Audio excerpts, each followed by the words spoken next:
Welcome to the fourth Sunday of Easter, my Ascension friends. The fourth Sunday is always the Sunday that we call Good Shepherd Sunday. It's interesting that when we run out of resurrection stories, last week we heard the last of them, the first image the church comes up with is the image of a shepherd and sheep. You know, sheep aren't really very bright animals. They sort of wander around, follow their own noses, tend to get lost. They are without defense. So when we talk about Good Shepherd Sunday, we are talking about the Good Shepherd, of course, but we're also talking about those sheep, which is you and me.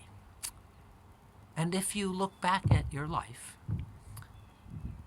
at least when I look back at my life, it is remarkable how much like a ridiculous sheep I have been at times.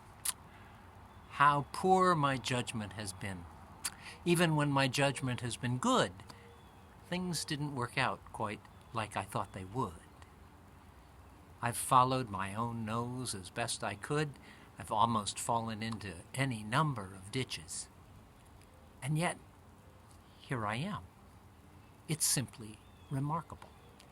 And maybe that's true for you as well, that despite all the ditches you've almost fallen into, or maybe even fallen into, despite all the wrong turns you've taken, all the bad choices you've made, here you are, part of the flock.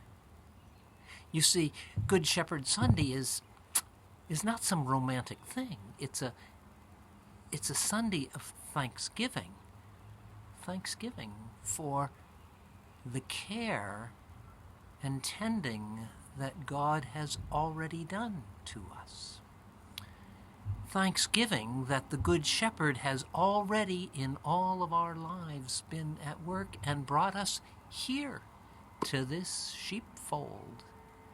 It is just a remarkable thing, and it's a cause for enormous celebration, particularly in this season of Easter when we understand how vast and eternal the flock that God is gathering is.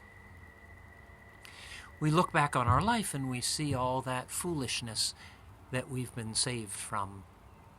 But even if you look back just a few weeks, look back at 10 weeks ago when we'd never heard of COVID-19. Look back and see how innocent and ignorant we were, how arrogant in a way. Do you remember how much trouble we had deciding to stop shaking hands for the peace? Would we all be all right if could we do it? And then, of course, we had to give up services entirely, and what would happen?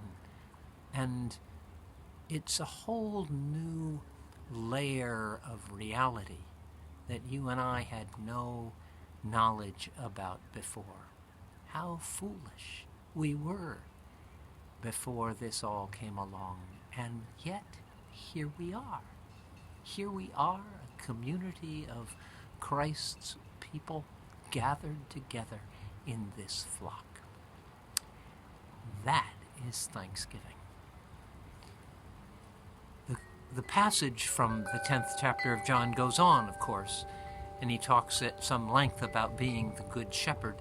And then he kind of concludes it by saying, and I have other sheep, and I must go and find them. And then there will be one flock and one shepherd.